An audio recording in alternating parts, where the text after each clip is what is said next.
So I forgot my glasses. If I sound very creative, you let me know. Welcome again to this British Academy and University of York conference, Revising the Geography of Modern World Histories. A special welcome to those members of the audience who were unable to attend yesterday's proceedings, but who have made the effort to come out on a Saturday and join us for today's two concluding keynotes and plenary presentation with open discussion Q&A to follow. So as we noted yesterday, this conference is designed both for practicing historians and the broader public to think about ways that history is not bound by conventional geographical frameworks, can speak to issues of public concern. Borders and boundaries are both forming and dissolving around us. We should know how and what has impelled those processes in the past. Our first distinguished keynote speaker for the day, Professor Lara Putman, is a practiced hand at tracing such processes. Professor Putman is chair of the Department of History at the University of Pittsburgh and serves on the editorial board of the American Historical Review. She's a historian of Latin America, the Atlantic world, the Caribbean, labor, gender, and race, and is author and editor of numerous books and articles that exemplify best practice for the kind of geographically heterodox history that many of us here today are interested in practicing. This very much includes her 2013 book, Radical Moves, Caribbean Migrants and the Politics of Race in the Jazz Age, which won special mention for the Elsa Gouveia Book Prize from the Association of Caribbean Historians.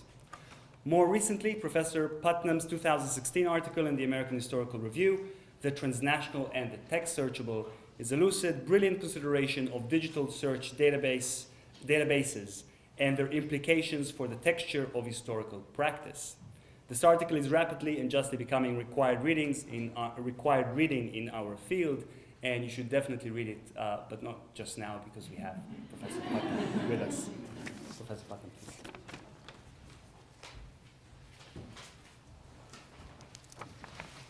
So thank you all so much for being here, and thank you very much to the organizers for inviting me to join you, which has really been a delight, and to all of the scholars who've been sharing their work yesterday and today. It's really been enormously generative for me.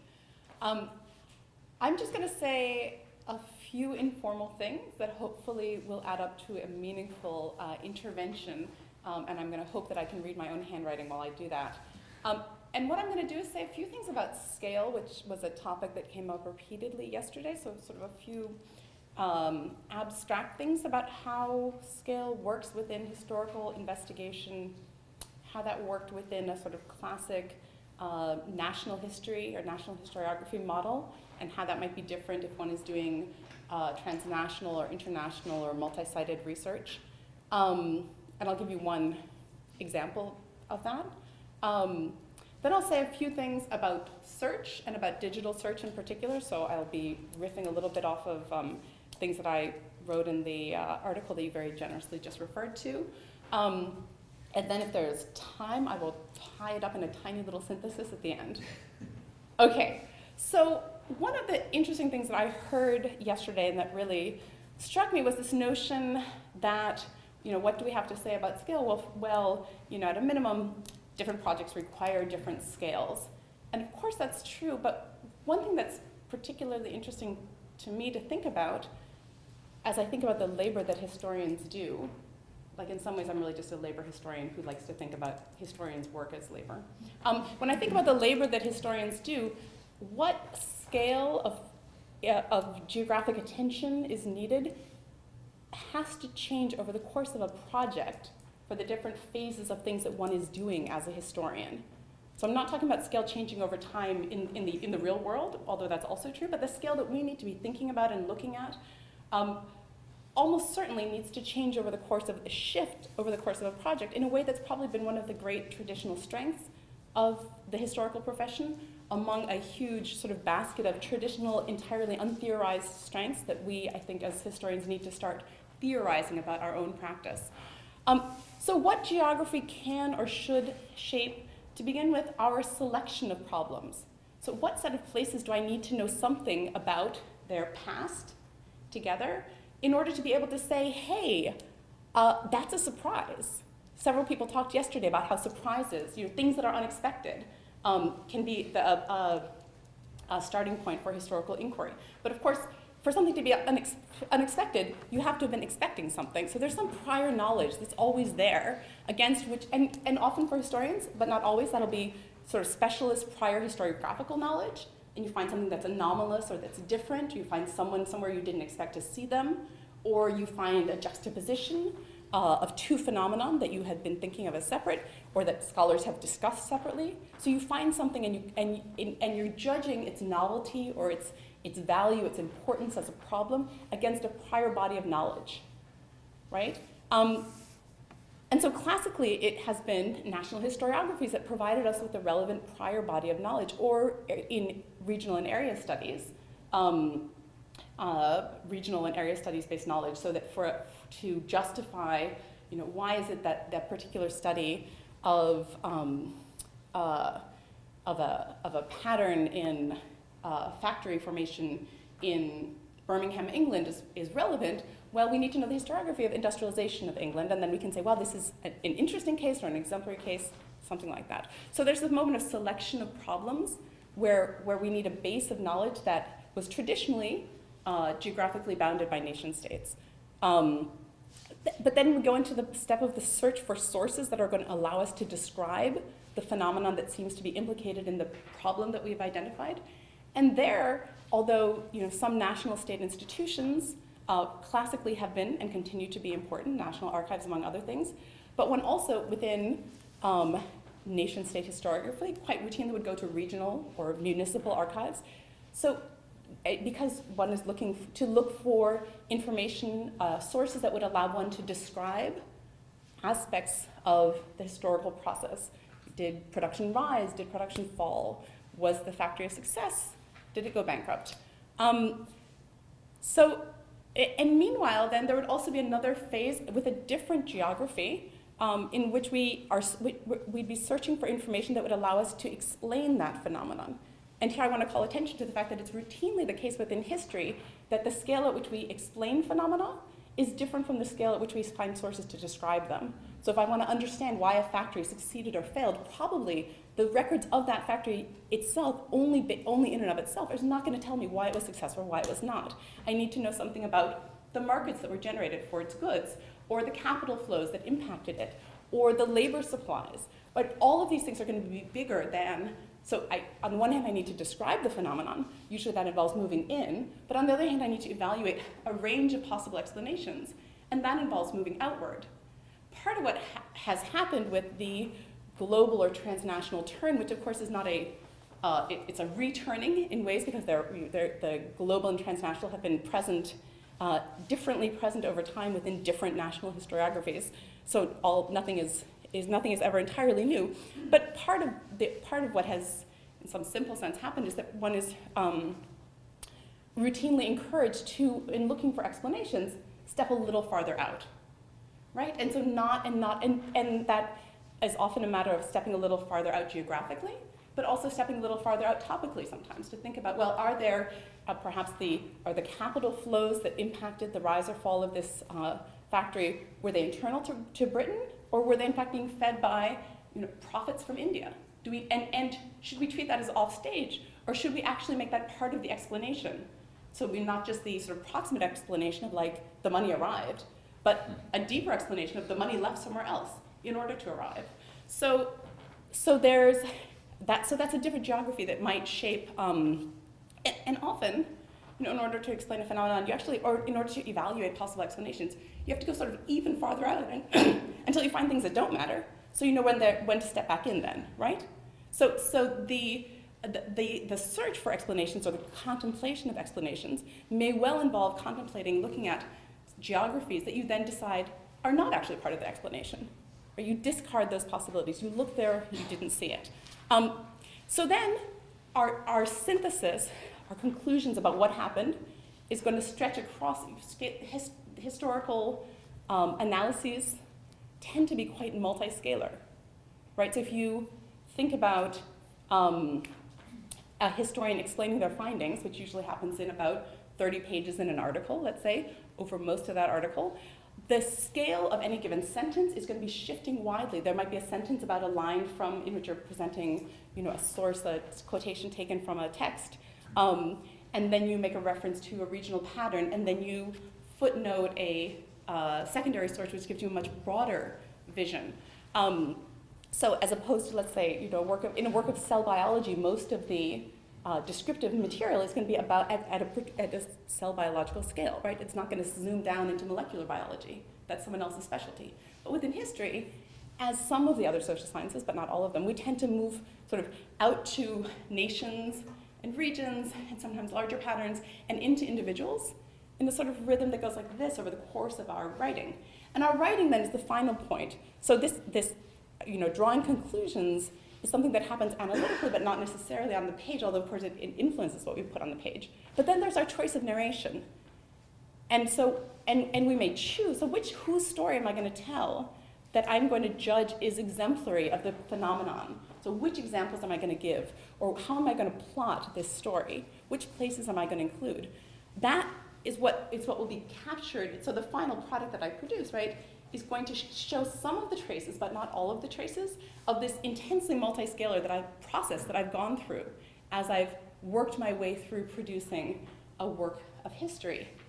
So let me give you an example of ways in which this might work in a national frame. And again, to my mind, part of what's interesting is that in works of sort of traditional history, the scales that one works at, whether searching for information, descriptive information, explanatory information, or information to feed a sort of evidentiary model of explanation, tend to be nested within each other. Whereas within the kinds of research projects that you all have been working on, for instance, the different scales that you're looking at do not tend to nest neatly within each other in a sort of set of concentric circles, but they shift. Some of them are incommensurate. Sometimes there's some micro-level examination going on here, some macro-level examination that includes that locale in another one, and then some regional examination over here. And so that's great. It's exciting. It's compelling. But it brings the whole world potentially into play, right? So because you can drill down or pull out in potentially an infinite number of places. So to make this a little bit more concrete, I'm going to talk very, very quickly about an example that occurred to me not that long ago. To give you an example of this, so let's say I wanted to tell a story about something as simple as chocolate, maybe the Cadbury chocolate bar. So let's say that I wanted to start my story. Then I would say, well, where am I going to start my story? Well, I'd say, well, I'm interested in the history of chocolate in England. I'd be interested in that kind of, maybe that'll be the factory that I'm interested in understanding. Maybe I'm defining my topic of interest. I'm selecting my problem based in part on my audience, as one does. So here I am. In England, I'm going to tell a story about industrial production and its impact, about labor and gender and race, maybe through a story about chocolate in England. And so I'd start maybe in 1824 when John Cadbury began selling tea and chocolate in Birmingham, England. And I'd go through the story of John Cadbury's near failure and bankruptcy, his family's acquisition of a cocoa press from the Netherlands. And if I'm writing this within a sort of model of national historiography, I'll just mention that it came from the Netherlands, but I won't track back to see how cocoa press technology had developed so rapidly in the 18th century in the Netherlands and what global networks of trade that was connected to, because if I'm writing just a national history, I'm just going to leave that off stage. I'm going to allow the enter cocoa press stage left. So then maybe I would continue on and I'd tell you the story of how after, with the new cocoa press and the new processing technology that made the cocoa less bitter, the sons of John Cadbury were able to develop a much larger factory, and they also developed a model estate because as good Quakers, they became very concerned about the welfare and the moral virtue of their workers. And now that within this period, suburban railroads had been developed, and you could get from this downtown, the city of Birmingham and the industrial areas, out to these suburban estates, a 5-mile distance, but you could now travel that very quickly. And so it was possible to build suburban garden estates for your workers. And maybe I would continue to tell you that by the 1890s, they were able to buy more land and better housing to alleviate the evil of modern, more cramped living conditions. And so I would weave this for you into a classic national history that would sort of show us the development, a particular aspect of the development of industrial capital and capitalism within Great Britain, within the Midlands area, and the growth of a certain kind of welfare capitalism, a certain kind of commitment from some industrialists to provide things like housing, healthcare, transportation, but wrapped in a kind of profoundly paternalistic class-based narrative of paternalist sort of moralism, right? That would be the story I would tell. And what I wouldn't have done in that version of the story is tell you anything about migrants moving back and forth between Venezuela and Trinidad, because that would be happening way off stage. But if I had entered graduate school like, 5 years ago, or 4 years ago, or 3 years ago, rather than 15 years ago, of course Venezuela and Trinidad. Someone would tell me that I would need to be looking at Venezuela and Trinidad, at least at most graduate programs that I know. Although possibly not all of the ones located here in this country. So, but in most graduate programs in the United States, if I started telling the story that was all about, chocolate factories in England, someone would say, where's the damn chocolate coming from? Like, how is that not part of, what are the global flows of labor that are making this happen? And so then I would, and again, if this is happening more recently, it would be easy to do this because I would be able to do something like look up on JSTOR and find out what I would be able to find, engage, I dip my toe into the historiography of colonial Trinidad. I would be able to pull up 4 different journal articles on cocoa production across the period of emancipation in Trinidad. I would learn that there had been migration back and forth between Venezuela and Trinidad, actually occasioned by early cocoa production in the late 18th, early 19th centuries. And it would be quite simple for me, even as a non-specialist just beginning to get interested in the story, to discover that actually the cocoa growing belt of northern Trinidad became, first it was sort of a zone of refuge or an important place for the establishment of a smallholding peasantry, and often actually a Spanish-speaking smallholding peasantry of color in the late 18th century, and then also became an important sort of space, if not a space of refuge, at least a space of semi-autonomous production for freed people and their children, so that freed, in the 1840s and 1850s, not only freed people from Trinidad, but actually small islanders from St. Vincent, from Grenada and elsewhere, would be able to actually migrate on their own to northern Trinidad and begin cultivating cocoa in this very fertile region, and moving back and forth to earn money from time to time in the cocoa regions of Venezuela, which are only about 5 or 6 miles away by small boat. So I would be telling you this, so then suddenly the story that I would be telling would have a whole different scene of interaction, a whole different space. And then I would tell you, or I would discover, because I could Google it, it would be easy, that actually around 1880, the Cadbury brothers of England entered into a contract with a particular estate in northern Trinidad called Ortanola Estate, and began importing a major portion of their cocoa directly from Trinidad. And that, in fact, was one of the larger outside investments in Trinidadian cocoa, and was both exemplary of and part of, and sort of contributed to, a flood of English capital, now not simply pre-existing Caribbean-based, what had been previously previously the cocoa industry had largely been in the hands of old people connected to old French and Spanish planter families. But by the end of the 19th century, British capital began moving, no longer only going into the sugar fields of Trinidad, but now increasingly going into these northern Trinidadian cocoa lands, with really important consequences for, on the one hand, creating a larger market for crops, in some cases, in other cases, moving towards less free labor relations. So there were complicated consequences of this, that they also destabilized the position of the old French and Spanish planters, which sounds bad, but that actually pushed the old French and Spanish planters to more often seek alliance with urban populations of color in order to have a counterweight against the British capitalists who were increasingly trying to dominate colonial governance within Trinidad. So all of these complicated local to somewhere else local developments and national to somewhere, or proto-national to somewhere else, developments begin to turn out to be connected to this factory in Birmingham. And actually, if I kept telling the story, I might end up deciding, after I carry the story forward, I might end up with a final chapter in the story in which I would have a worker from Trinidad, who from a family that had farmed in the cocoa in northern Trinidad,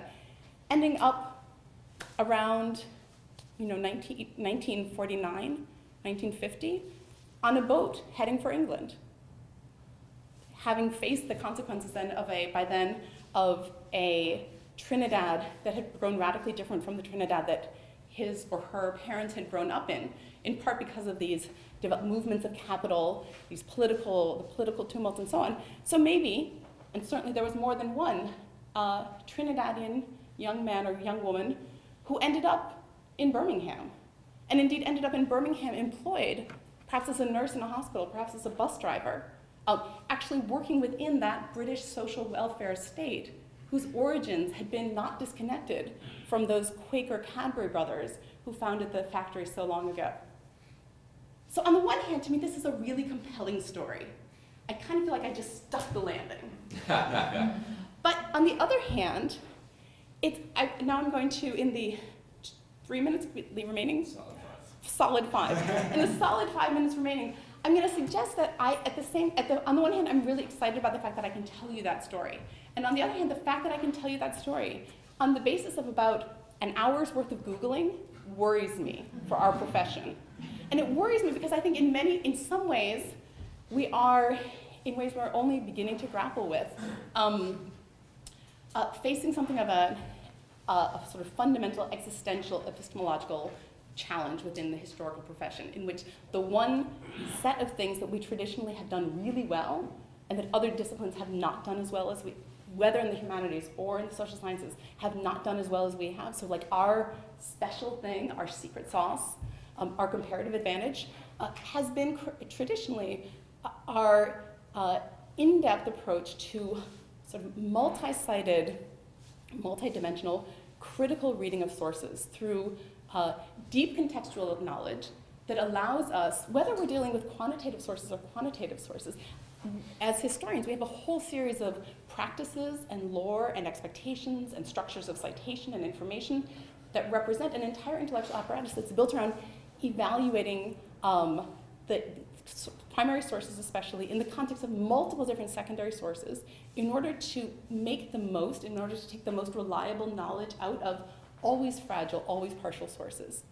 So as opposed to, let's say, in a discipline, traditionally in disciplines that do quantitative analysis, they're often sources or data are essentially evaluated on a spectrum of reliability. If it's more reliable or it's less reliable, the correlation is stronger or weaker.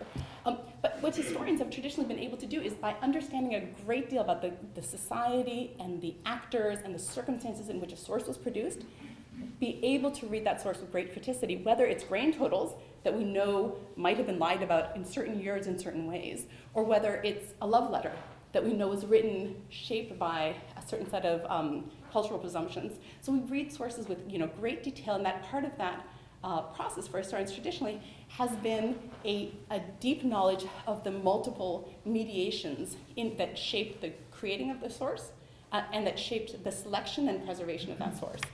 And so what digital search does is it allows us disintermediated search, so that we can search instantly without going through the gatekeepers of a bibliography, a handbook of Latin American studies, a librarian, a card catalog, an encyclopedia. So we can reach in and find facts based on a name or a phrase or a term or a location without knowing where to look. So for historians, I feel like for historians, the mass digitization of text and the advent of web-based search is sort of as if for lab scientists, like the cells lifted themselves up off of the petri dish, and now they just float around everywhere. And we just have to put up our wand and go, Axio cell, and then they all come flying to us. So the fact that we now have granular, which is to say we can't, it's no longer the case With card catalogs, of course, you can search, but not with a great deal of granularity. You can search for big headings. But in a world of digitized text-based search and optical character recognition, we can search for any term that appears anywhere.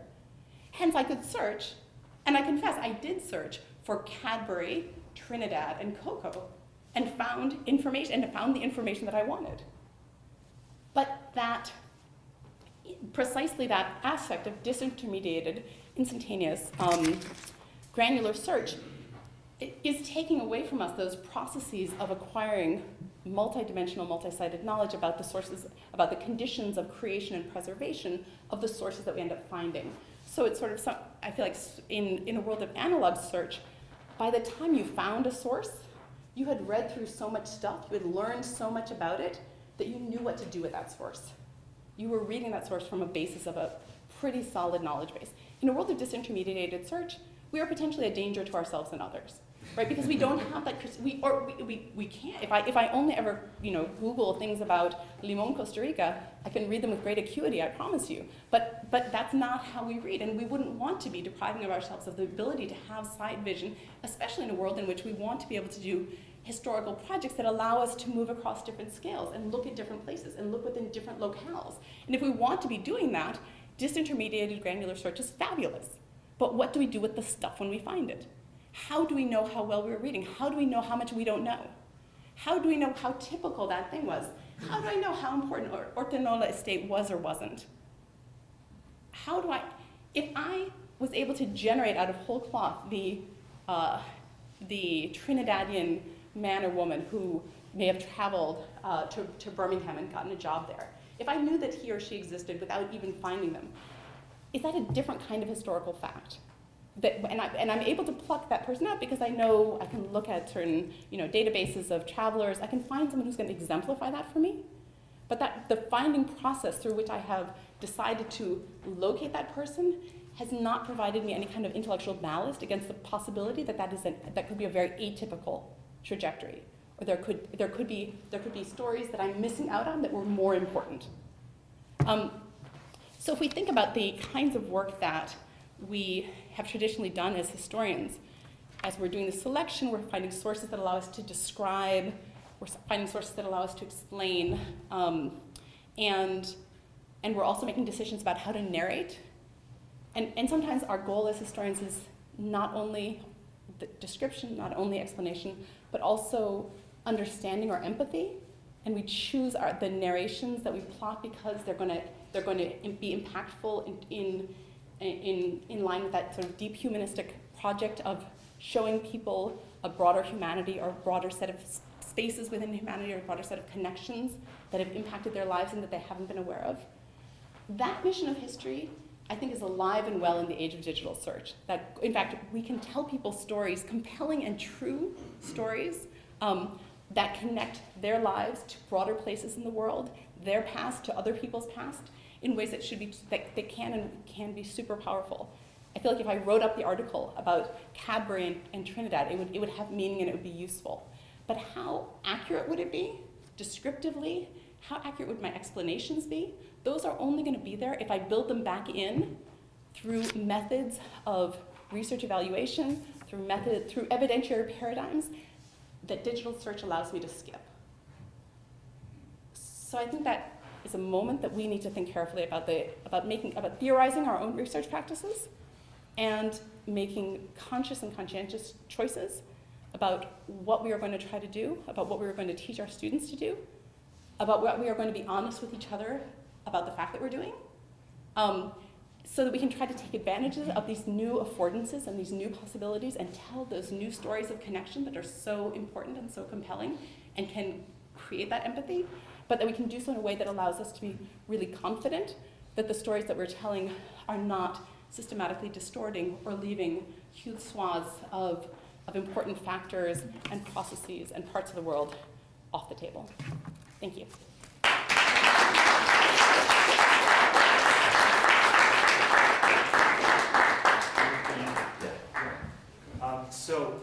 We do have time for some questions. Lara, would you like to take your own questions, or we'll keep time? Questions? Yeah. Hi. I think you're right about the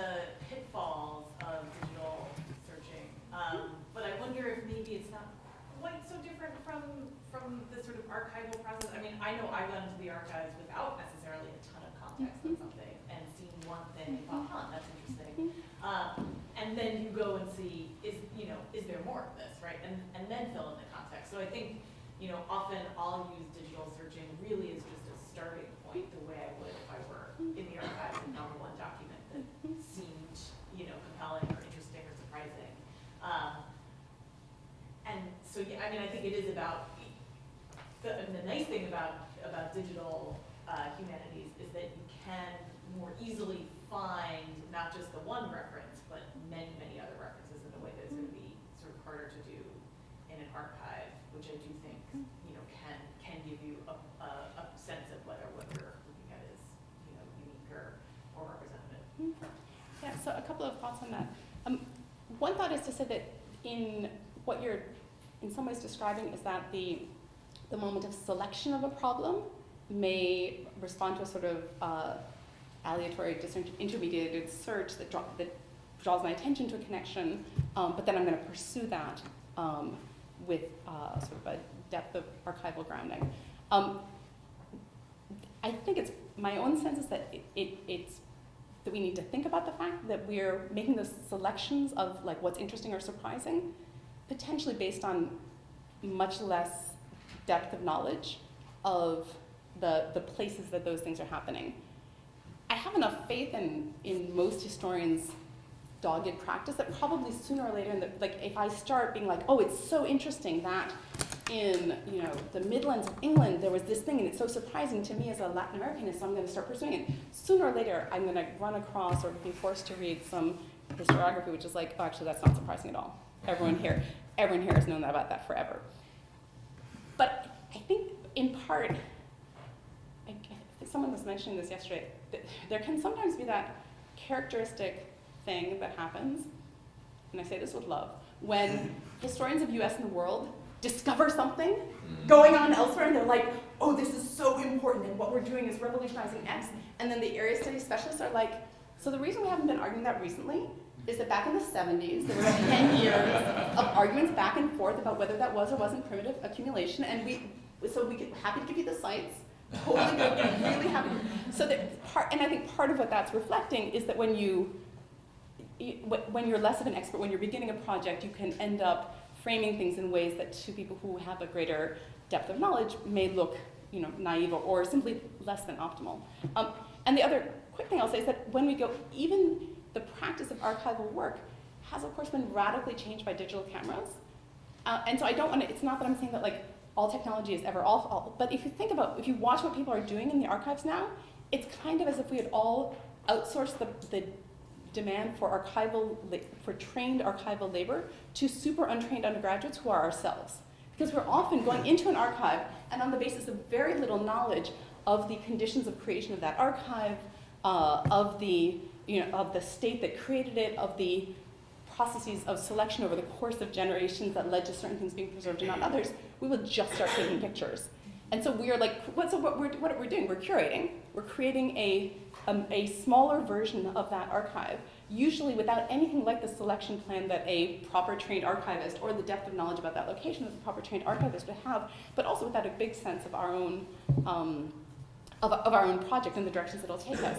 And so if we then just sort of extract those sources and head back home with them, it also, I think, undercuts the process of slow accumulation of knowledge that's implied by your important point. Yeah? Okay. Thank you. This was a really interesting, very thought-provoking talk. And first of all, I wanted to ask you what you think an early modernist would say, because we're all basically into 20th century. And I think that I have lots of friends who are medievalists, which might be quite surprised by the way that we think about this. But what I wanted to think about is, I taught this semester, E.H. Carr has, this text, the historian and his fact, and I know it's very outdated in many ways, but I taught that to freshmen. I was trying to think, what is the work of the historian in many ways? And I worry in many ways that it's just about going to archives. I'm very sympathetic to what you were saying, but I worry that it's just the technical work of going to the archives that is emphasized within this thinking that doesn't put, like what we do in many ways is the historical imagination that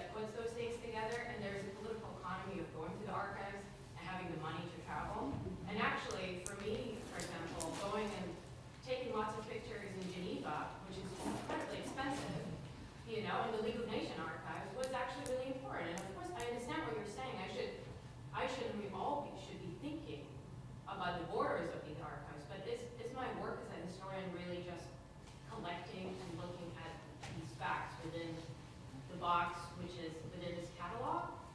Or should I also be thinking about the various, I was trained within various interpretive frameworks. What you were presenting today has maybe different meaning about the political economy of capital that might be different from the way in which people have talked about it in the 70s.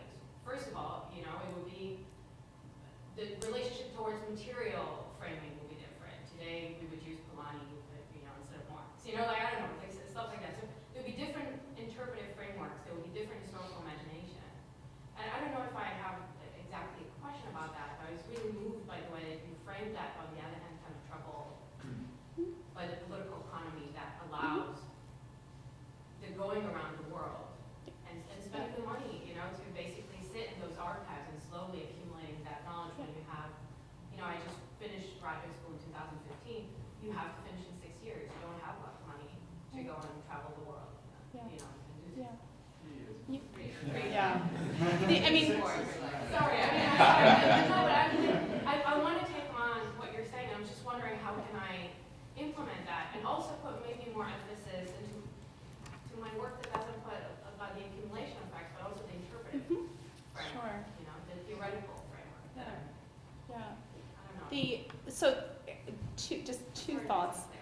One is that to me, in the political economy of historians' labor, the really most profound, could say, injustice or sort of disparity, imperfection in the economy of knowledge is that we so undervalue the expertise of people who actually live places and do the work in that archive. So locally born, whichever the local is, whether that's someone in a regional archive doing regional, whose broad interests are largely set by regional histories within Midlands, or somebody in a Costa Rican historian trained within the Costa Rican historiographic tradition, who knows exactly how to read those sources, but may have a different set of questions. So part of the answer, I would think, is not just to is to notice that the ecosystem of knowledge production includes many people other than globetrotting, well-funded or poorly funded graduate students at institutions based in the global north, and think about, well, what are the paradigms of knowledge sharing and co-authorship? Or we could all be Skyping and co-authoring arguments with people and articles with people far away. We're not yet doing that, but we could. If we notice that it would be that people who spend lots of time in archives elsewhere with interests that may be quite different have an awful lot that needs to be sort of on the table, that needs to be part of our construction of meaningfully accurate stories about broad places. Then maybe we can make some adjustments in our practices of authorship. And maybe it's the model of the lone warrior historian that is the piece here that really needs to just fall by the wayside. And then the other thing I also I'd forgotten to say, is of course the goal is not to say, no more use of technology ever, but rather to say what were the things that we used to do in an analog way that we maybe need to build back now, possibly in a digital way. And this was one of the points that you made. In the digital world, we can both search and find lots of different examples of something in a set of digitized text. But also I could employ different digital techniques. I could do some topic modeling. I could look at some clusters and patterns of frequency to see how typical those are or are not in the sources. But we don't do that. But maybe we need to start. If we're going to be relying on digital search to find terms that we're going to say exemplify things, probably we also need to be pushing ourselves to do some just basic checks for visualizations of frequency of those terms and others, to be yeah, it is really worth writing home about, or no, this probably isn't, I don't want to hang my hat on this. This may not be the strongest finding. Yeah. So you touched on this a bit in your talk, but I'm sort of thinking about this cottage industry critiques of digital history and the digital humanities more broadly that have appeared in places like the LA Review of Books and other places in the last couple of years. And I'm wondering sort of what are your thoughts about, and this is more of an identity crisis in literary studies, but in history, what are your thoughts about sort of the use of emergent technologies to sort of aggregate and control data in a way that seems to make it more controllable or quantifiable? In effect, is that just a reproduction of maybe what was going on in the 1970s when we were trying to sort of turn a social science.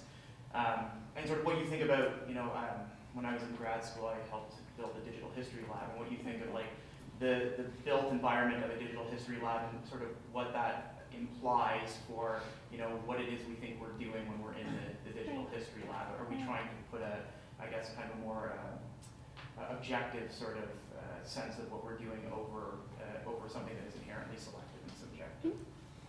Yeah.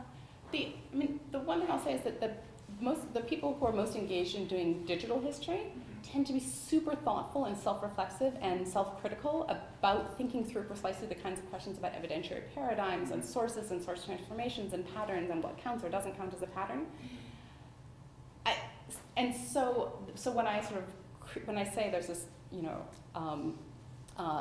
epistemic crisis, it's not being driven by people who are self-identified as digital historians. It's being driven by the fact, I would argue, that all of us who think of ourselves as non-digital historians, as analog historians, are using algorithms for doing all sorts of things without ever having theorized the steps that we used to put in that we no longer put in.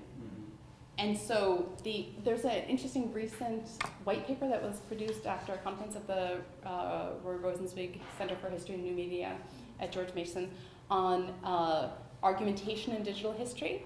But part of what and it's an interesting intervention, part of what it does, though, is basically says, all right, well, people say there's no argumentation in digital history. Let's think about what they mean when they say argumentation. So basically, in that work, in that text, they do the work of theorizing what traditional historians mean in order to say, okay, let's try to translate for you what we're doing.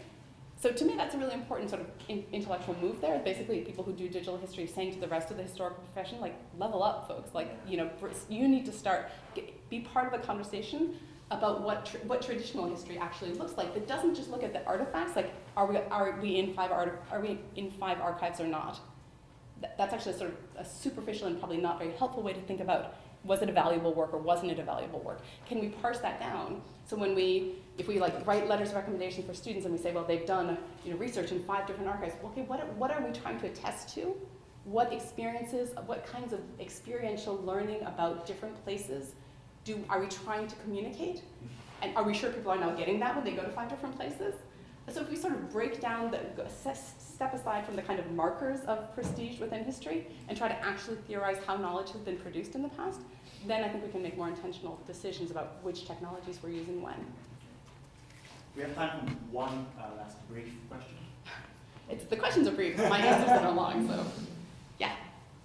So maybe this is also a question for later in the afternoon, but following on your comment about markers of prestige, I was thinking about the relationship between the move to Trinidad in the story that you were telling and that kind of glancing move to Indonesia at the end of Manu's talk yesterday, and about how very different the obstacles to actually following those moves would be. And so, I'm sort of wondering both about scale and search, whether the markers of prestige that attach to certain kinds of projects in our discipline are participating in ways that we all want to be thinking about in the reproduction of privilege, both of the kinds of institutions that can fund and support certain kinds of research, and also the kinds of projects that lend themselves to digital search, and whether this means that bigger projects actually are more likely to be working in Romance languages where OCR technologies are better, and also in languages that do not require the same amount of money and time for people to learn. This is more of a comment than a thing that I think we all. Yeah. So I think that to me this is exactly the kind of just question we need to be asking about which pieces of the infrastructure of our profession, including funding structures, including credentialing structures, which of these do we want to, all of which we'll put in place at a time when the possibilities for the production of knowledge were quite different. So which of these do we want to hang on to because we're invested in them for reasons that even if we hang them out in the cold light of day, look really defensible? And which ones is it like, actually, that's not defensible. Like, it doesn't make sense for me to ask for, you know, a $20,000 research grant to go to South Africa so I can pull in like a South African, to go to Ghana so I can like write the Ghana cocoa component of this story, when really I should just take that $20,000 and hand it to someone in Ghana to do, like, to be able to publish a, you know, really spectacular monograph that they've been working on for the last 10 years that would make a far more significant and reliable and helpful contribution to historical knowledge as a whole. Please join me. Thank you, Professor.